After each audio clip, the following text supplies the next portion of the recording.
किया है इसका फल मिलेगा, ये पक्की बात है। जो चीज आपने दिया है तो भाव से दिया, कुभाव से दिया, कुभाव से दिया तो फल कम मिलेगा, भाव से दिया तो उसका फल ज्यादा मिलेगा, लेकिन निष्फल नहीं जाता है, ये बात पक्का है। कोई भी चीज किया हुआ निष्फल नहीं जाता। हाँ, इतना जरूर होता है कि जितना फायदा मिलना चाहिए था वो नहीं मिला। जैसे आप भजन करते हो तो भजन में प्रेम और प्रीति से अगर भजन करते हो तो उसका फल कई गुना बढ़ जाता है। लेकिन वही भजन बिना भाव से करते हो तो ये नहीं कि वो निष्फल जाएगा, बेकार हो जाएगा, ऐसा कभी नहीं होगा। क्योंकि आग तो आग ही होता है, चिंगारी में भी दम है इतना कि आपको जला दे। तो भाव को भाव अलग काल असहु नाम जपत मंगल किसी दसों केन केन विधि दीने नाम करे कल्याण। इसी प्रकार से अगर आपका पैसा निकल गया, एक बाबा जी थे, उनको बड़ी बेचैनी हो रही थी, बारिश हो रही थी, भजन करने के लिए कोई जगह नहीं मिल रहा था, भजन कहाँ करें, भजन कहाँ करें। एक किसान था, उसने मक्के की खेत में मड़ा डाल रखा था। मड़ा समझ रहे होंगे, मड़ा इधर की भाषा है, मड़ा समझ गए? नहीं जानते? वो जब खेत में चरपाई डाल लेते हैं, मचान, टांड टांड बोलते हैं महाराज इधर। टांड, हाँ टांड बोलते हैं। हमारे घर में टांड लगाया जाता है, मचान या टांड, मचान या टांड तो लगाते हैं। तो खेती रखवाली के लिए, तो मक्का का खेत जब तक खड़ा था तब तक तो किसान उस पे रहता था, रखवाली करता था। जब खेत का सब फसल ले गया तो मचान भूल गया ले जाना, मचान ले जाना भूल गया, वहीं छोड़ दिया। अब उसको ध्यान आया, अरे मचान तो मेरा रह गया, इधर क्या हुआ? वो बाबा जी जा रहे थे, उनको बड़ी तरफ थी, भजन करूं कहाँ करूं, भजन करूं कहाँ करूं, जगह मिले, मचान दिख गया खाली तो फट जाके चढ़ गए। मचान देखा थे ना, सांप और संत कहीं भी घुस सकते हैं, इन्हें फ्री है। एक आदमी ने कहा, महाराज सांप और संत है ना, ये कहीं भी जा सकते, इन्हें कोई रोक टोक नहीं। फिर हमने उनको सुनाया, हमने कहा कि शेर और संत का भी एक ही स्वभाव होता है, तड़पते हुए जीव को पकड़ता है, ठगुओं को नहीं पकड़ता। जिसके अंदर तड़प होती है उसको पकड़ता। शेर है ना, तभी तक मांस को पीता है, खाता है, जब तक जीव तड़पता है। तड़फड़ तड़फड़ तड़फड़ तड़फड़ लगा हुआ है, शेर पीता रहेगा। और जैसे ही वो मट्टी हो गया, जैसे उसके प्राण निकल गए, शेर छोड़ देता। वो उतने देर में ही 3 दिन का खुराक पी लेता है, 3 दिन, और 3 दिन के बाद ही शेर शिकार करता है, रोज रोज शिकार भी नहीं करता। तो कहने का भाव ये था कि वो बाबा जी को जब मिल गया मचान, उनको आनंद, भोजन और भजन का साधन मिल जाए तो फिर संत बोल क्या चाहिए, बैठ के अपना भजन करने लगे। 1-1.5 घंटा भजन हो गया, तब मस्ती आ गई उनको, उनका खुराक पूरा हो गया। फिर बोले, धन्य हो प्रभु, धन्य हो, इतनी बारिश में भी तुमने हमको ऐसा बढ़िया जगह दे दिया। इतने किसान आ गया, वो किसान बहुत कंजूस था, दान वान तो कुछ करता ही नहीं था, बहुत ही ज्यादा कंजूस था। उसने आ गया, ए महाराज मेरे मचान में बैठ के क्या कर रहे हो? बोले, धन्य हो, तुम्हारे लिए धन्य हो, तुम्हारी वजह से मैंने आज 2 घंटा भजन किया। अरे उतरो नीचे, पगला गया एकदम से, ये तुम्हारे बाप ने लगाई, किसने लगाई है? भाई नीचे तो नहीं भैया, तुमने बहुत कृपा कर दी, 2 घंटा। अरे नीचे उतर भाई, मेरी चारपाई का सत्यानाश कर दिया, बिना पर 2 घंटा बैठा ना, चारपाई तोड़ता था। वो अपनी आ गया, बाबा जी अपनी आ गए, बाबा जी धन्य हो, तुम धन्य। अब हुआ क्या, जब वो मरा तो धर्मपुरी में गया। धर्मपुरी में गया तो वहां धर्मराज ने कहा कि चित्रगुप्त जरा इनका निकालो, हाल को बताओ कैसे कैसे क्या है। तो महाराज महापापी है, कभी किसी को झूठे हाथ से छिड़का नहीं, ऐसे भी नहीं मारा, कैसे मार दे तो एक चिड़िया खा ले, ऐसा भी नहीं किया। दो लोग होते ना, एक तो मक्खी चूस का नाम सुना होगा। मक्खी चूस का परिभाषा क्या हुआ? मक्खी चूस बना कैसे? एक सेठ जी थे ना, तो वो बहुत कंजूस थे, किसी को कुछ देते नहीं थे, कोई कुछ ले ले तो उसका दूना वसूल लेते थे। एक दिन वो दूध पीने बैठे तो दूध में गिर गई मक्खी, मक्खी गिर गई तो कही ये भगवान कुछ न कुछ तो पिया ही होगा इसने, तो मरी हुई मक्खी को चूस ली। अगर दूध है तेरे अंदर तो दे, ये मक्खी क्यों दे से? ये जो कथाएं कही गई है ऐसे थोड़ी कही गई। तो एक होता है कंजूस, एक होता है मक्खी चूस, पता नहीं कितनी वैरायटी होते हैं, कंजूस में बहुत वैरायटी होती है। तो वो जब मरा ऊपर गया तो चित्रकूट ने कहा महाराज इसने कभी किसी को कोई दान नहीं दिया, इसको नरक में डालो, इसको 27 कलप तक नरक में डाल दो। चित्रकूट ने अरे महाराज एक मिनट, क्या इसके बनाए हुए मढ़ा में एक बाबा जी बैठ के 2 घंटा भजन किए। अरे ये तो पुण्य का काम कर दिया, संत को भजन करने का अवसर दिया। कितनी बड़ी महिमा होती है जब आप कोई सुविधा देते हो संत को भजन करने का, भोजन करने का। भोजन करेंगे तो अच्छा भोजन कराओगे तो अच्छा स्वास्थ्य रहेगा, अच्छा स्वास्थ्य रहेगा तो उनकी वजह से 100 लोगों को सुख मिलेगा। तो ये जो आप करते हो ना, इसका फल आपको मिलता है, ऐसा नहीं मिलता है। आपके किसी प्रयास से अगर संत को भजन करने का मौका मिल गया है तो ये आपका बहुत बड़ा पुण्य है। और आपके किसी प्रयास से भजन के टाइम में विक्षेप डाल दिया, ये दोष लग जाए। बाबा के भजन में विक्षेप नहीं डाला। महाराज जैसे 2 घंटे के लिए मढ़ा में अपने मढ़ा में बाबा को भजन करने का मौका दिया। यमराज बोले बोल भाई, तेरे मढ़ा में बैठ के 2 घंटा एक बाबा ने भजन किया था, उसका पुण्य बन गया, बता तुझे क्या चाहिए इसके बदले में? उसने कहा महाराज हम का जाने का चाहिए, जो बने वही दे दो। धर्मराज ने कहा 2 घंटे के लिए सत्संग में भेज दो,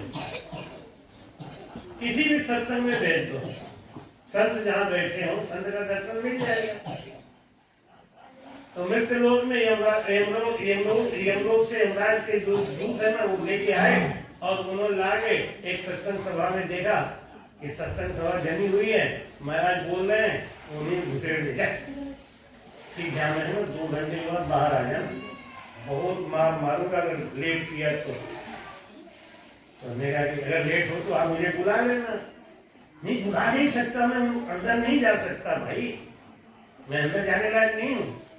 तुम्हें मिला है तुमने का बदला, तुम जाओ करो भजन।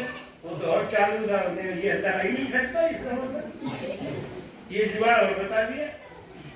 वो गया सरकते सरकते सरकते सरकते महाराज जी के पास आ गया। महाराज बोले थे बिगड़ी जन्म अनेक की, सुधरे अब आज, तुलसी होए राम का, तजिए तज कुसमाज। बोल राम। अभी देखो हम तो खाली थोड़ा सा वाणी जी का दर्शन कराने की वजह से वाणी जी खोले हैं, तो थोड़ा सा तो सत्संग सुना देते हैं। बाकी आज तो हम भी सुनने के मूड में बैठे हैं, क्योंकि सत्यप्रकाश जी बहुत दिनों के बाद हमारे चंगुल में फंसे हैं। इनको मैं कई बार बुलाता हूँ, ये छटक जाते, लेकिन परसों जब आऊंगा पक्का तो मुझे लगा अब पक्का है। तो जब आई गए चंगुल में फंसी गए हैं तो फिर आनंद पूरा लेना चाहिए। और तबला भी है, ढोलक भी है, हारमोनियम भी है। हमारे बीच में रंकेश्वर दास जी भी आए दिल्ली से, तो इनका भी जुगाड़ कुछ काफी जमा हुआ है, डायरी वायरी सब लेके आए हैं। जागरण के लिए सबका अपना एक तैयारी होती है, तो बीच में ज्यादा नहीं फंसूंगा, बस आप लोग अपना अपना आनंद लीजिएगा, समय भी पूरा होता है। कल सवेरे उठना भी जल्दी है, तो आइए बता देना इसका भाव। एन प्रकार किसी भी तरीके से अगर दान कर दिया तो कल्याण होना ही है। वो बाबा के सामने आ गया जब महाराज जी ने ये कहा बिगड़ी जन्म अनेक की, सुधरे अब और आज, अभी सुधर जाएगा। तुलसी हुए राम का भजिए तजकु समाज हो जाएगा। अब तो मरी गए, अब कुशन कहाँ मिलेगा, अब तो नरक में जा ही रहे हैं, तो वहाँ तो और कौन सा अच्छा चीज मिलने वाला है, हमारा तो हो गया कल्याण। फिर उन्हें सोचा जब महाराज ये बात कह रहे हैं तो कुछ बात तो होगी सही। तो महाराज जी हमें गुरु मंत्र दे दो। मैं अच्छा कोई नहीं अभी दे दो बेटा, दे देंगे, नहीं अभी दे दो महाराज। और बार बार उचक के पीछे देखे, 1 घंटा होने वाला है, 1 ही घंटा रह गया, और यम के दूध पीछे से खड़े होके दिखा में जल्दी आए कुछ पर है पागल के जुगाड़ मिल गया है तो पूरा। अब गुरु जी ने जिद कर लिया मैं अभी गुरु मंत्र दे दूंगा। आजकल के लोग ज्यादा समझदार है, आजकल लोग क्या कहते हैं महाराज हमें गुरु बनाना है, हमें कब बनाओगे, अगली साल। आजकल लोग समझदार है, अगले साल समझेंगे ना तब ना बताएंगे, तो समझते समझते जिंदगी बीत जाएगी। वो समझदार था, उन्हें अभी दे गुरु मंत्र अभी दे। गुरु जी ने कहा बांध ही दो, एक चेला क्या जाएगा, बांध दिया कंठी, और कंठी बांध के उनको क्या बोले बेटा ऐसी सांसों सांस भजन कर दे, काम कर।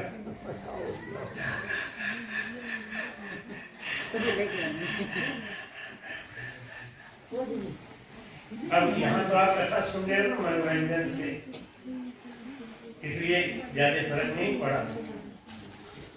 लेकिन अगर वो हालत सोचो आप, जिसके पीछे यम के दूत पीछे खड़े होकर बुला रहे हो, और उसको भजन का जब भेद मिलेगा तब क्या करेगा, मस्ती मारेगा हैं?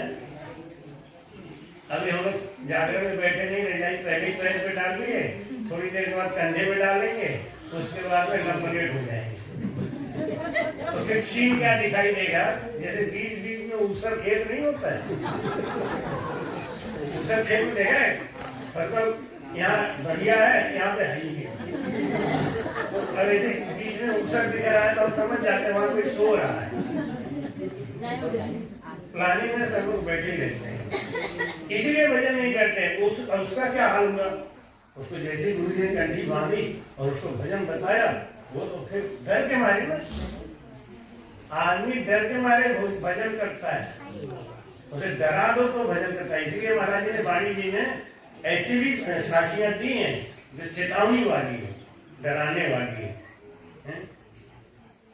तो महाराज कहते हैं जब वो बेचारा पीछे देखे तो यमदूत दिखाई दे, आगे गुरु जी दिखाई दे, फिर उसने कहा कि अब यमदूत देखो ही मत। गुरु जी को एक तक देखते देखते तो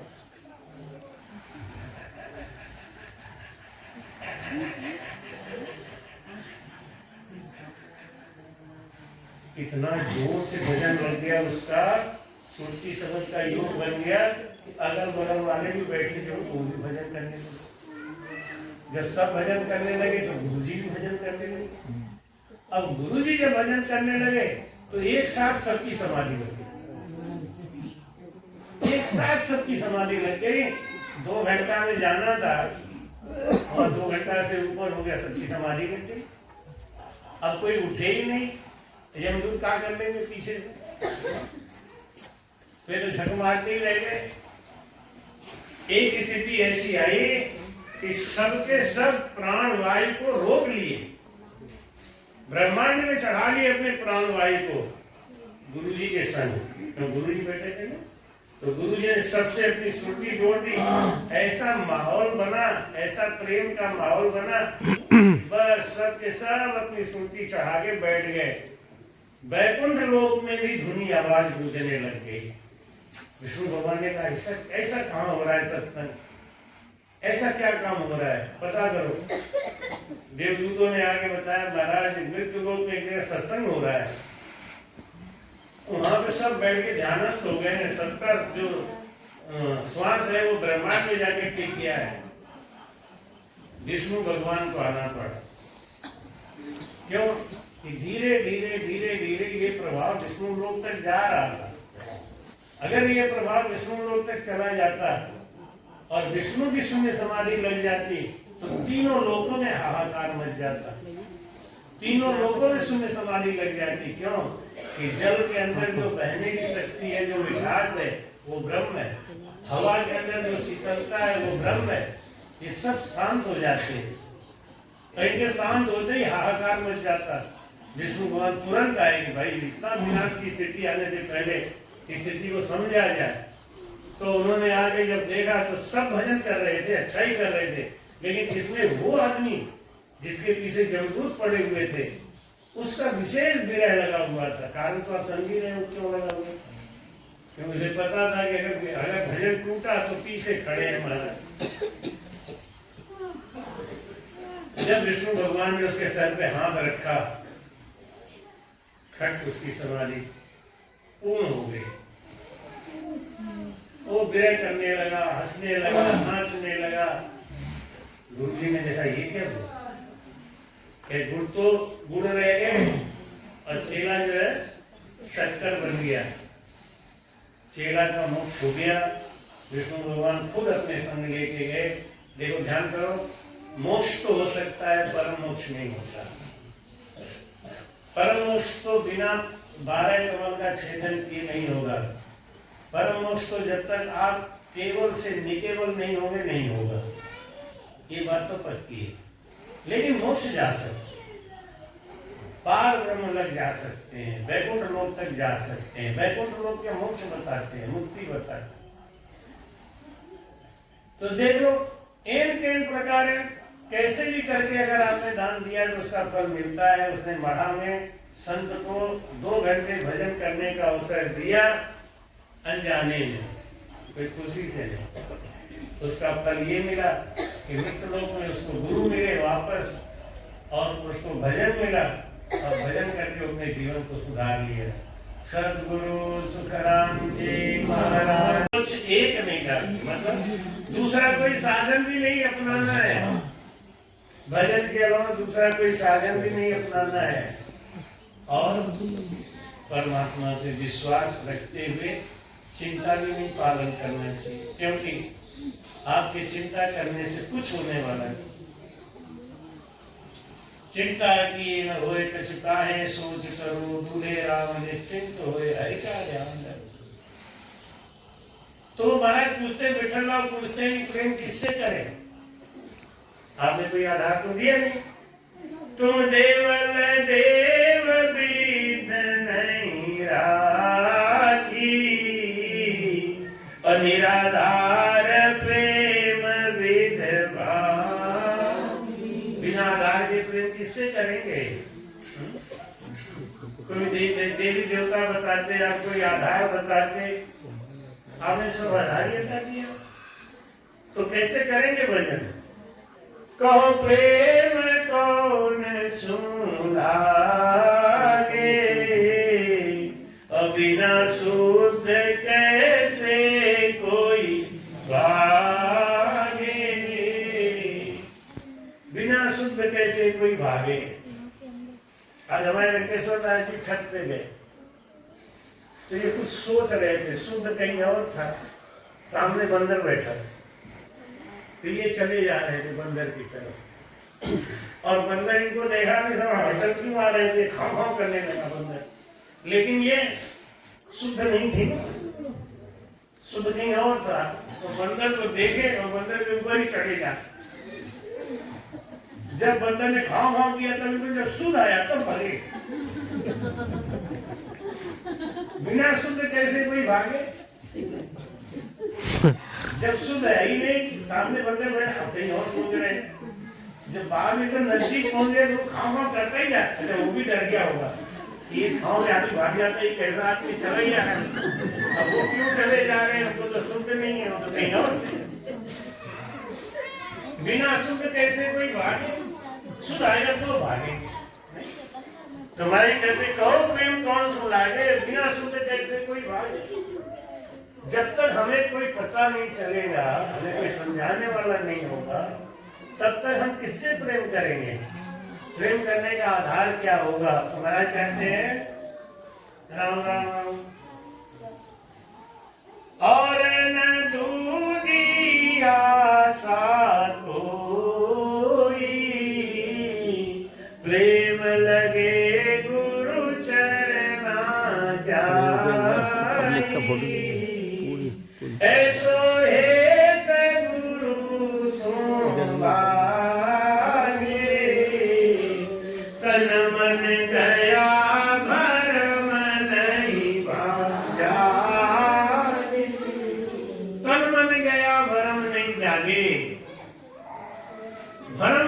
नाश जब तक नहीं होता है तब तक हम कर्मों में फंसे रहेंगे, हमसे भजन नहीं हो। भजन करना है तो पहला चीज तो अपने भरम को मिटाओ। भरम क्या है? भरम यही है कि सब कुछ मेरा ही है, मैं जब तक है तब तक भरम है। और दुनिया भरम भूल बोल आएगी। भूल क्या है? मैं करने वाला हूं। और भरम क्या है? ये मेरा है, ये मेरा है, ये भरम है। और मैं करने वाला हूं, ये क्या है?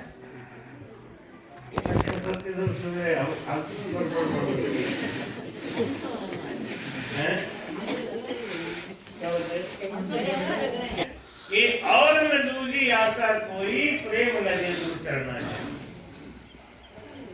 गुरु भक्ति जितनी पक्की होगी आपकी, गुरु में प्रेम जितना ज्यादा अच्छा होगा, जितना गाढ़ा होगा, उतना ही परमात्मा आपके नजदीक अपने आप आएंगे। कैसे आएंगे? इसका एक छोटा सा उदाहरण देखो। 3 साल का बच्चा, 4 साल का बच्चा जब स्कूल जाता है तो अपने मास्टर से डरता है। स्कूल का बच्चा मास्टर से डरता है।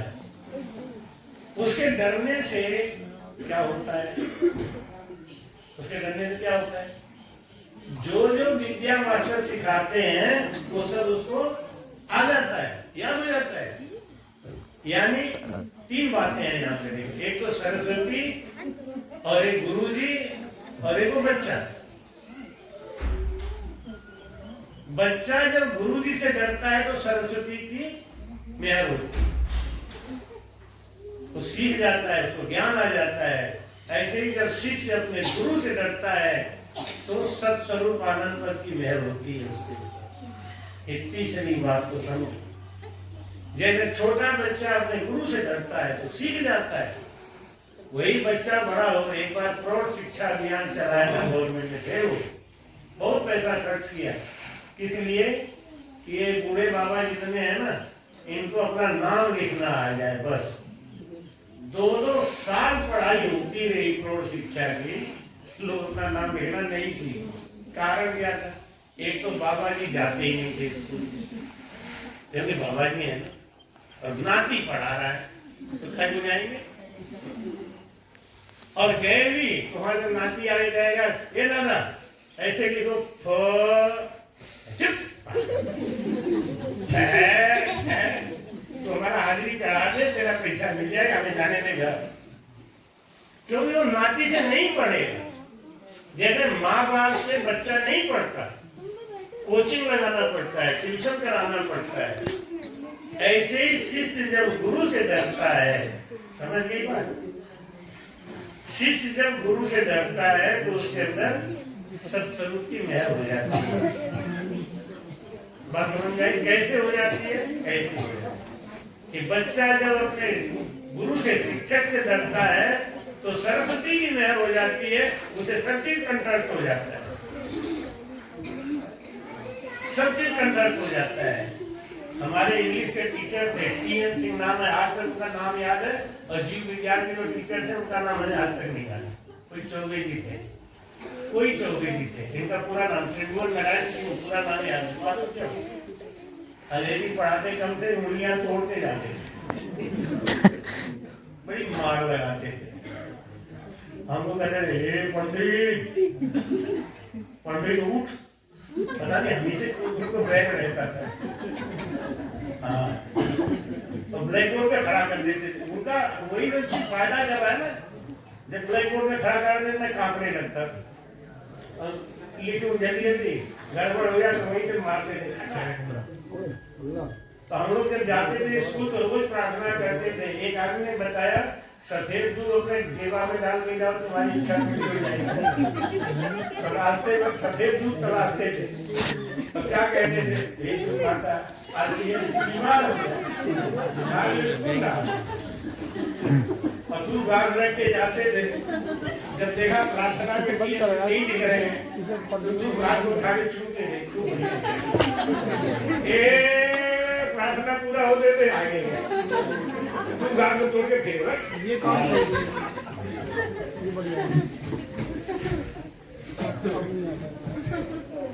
तो जब तक टीचर से बच्चा डरेगा नहीं तब तक सीखेगा।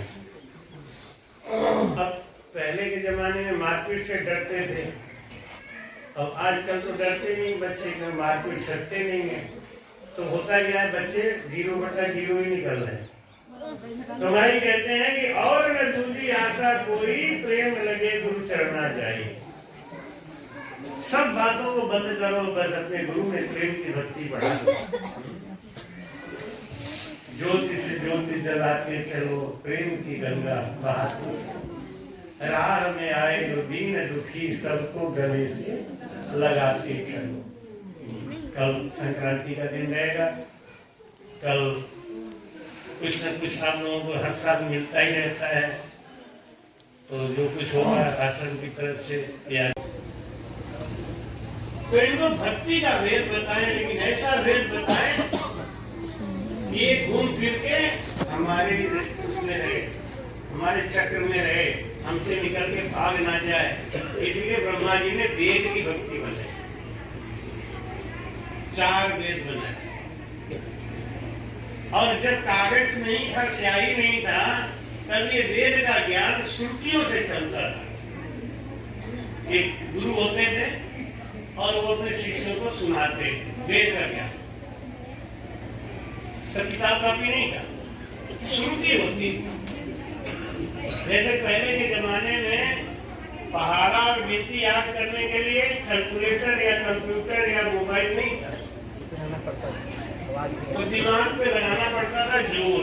आजकल लोग अपना खुद का मोबाइल नंबर याद नहीं, क्यों इतना डिपेंड हो गया ना उसके ऊपर। बच्चे से कोई सवाल पूछो तो फट से कहता है रुको, मोबाइल निकाल के तुरंत कितना होता है। दिमाग पे जोर डालना बंद कर दिया, इसीलिए लोगों की याददाश्त खत्म हो गई। पहले श्रुतियों से चलता था वेद शिक्षा।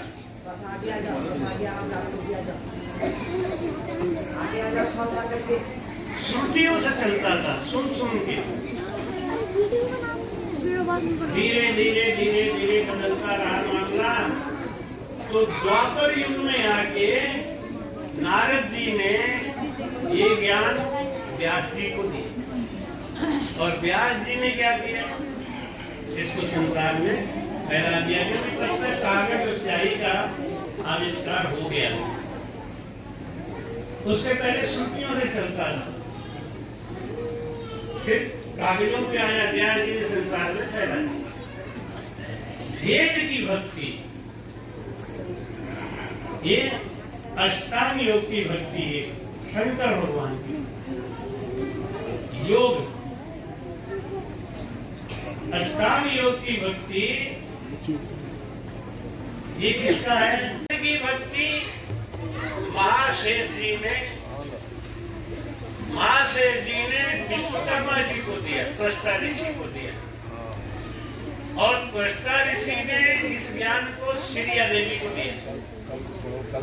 श्रिया देवी ने प्रहलाद को दिया, प्रहलाद ने संसार में फैलाया। लेकिन एक बात ध्यान रखना,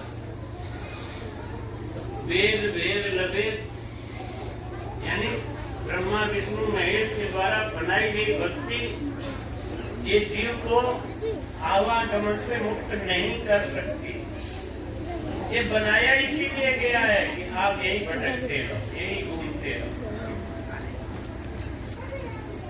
किसी परिवार में अगर 4 बच्चे हैं तो कोई आगे पूछता है कि क्यों कितने बच्चों को फंसा लिया, अभी कितने को फंसाना बाकी है? तो बाप क्या कहता है कि 2 को तो उलझा लिया पूरी तरीके से, 2 तो उलझ गए, 2 रह गए। ये भी बहुत शैतानी कर रहे हैं, इनको भी उलझाना है। यानी आप समझ गए, हर माँ बाप यही चाहता है कि बेटा कितना भी आवारा रहे लेकिन घर में रहे, और शादी इसलिए कर दो कि कहीं घर द्वार ना बेच दे, तो अपने बच्चों में ध्यान रखे। ऐसे ही हम लोगों को के लिए ये जाल बना दिया गया। लेकिन महाराज क्या कहते हैं, संत सिरजा सुखराम कहे जीव उदाहरण का। संतों को क्यों बनाया? जीव का उद्धार कर दिया। संत जीवन में जब आते हैं तो जीवन का उद्धार होता ही है। इसीलिए कहते हैं महाराज कि संतन के संग लागे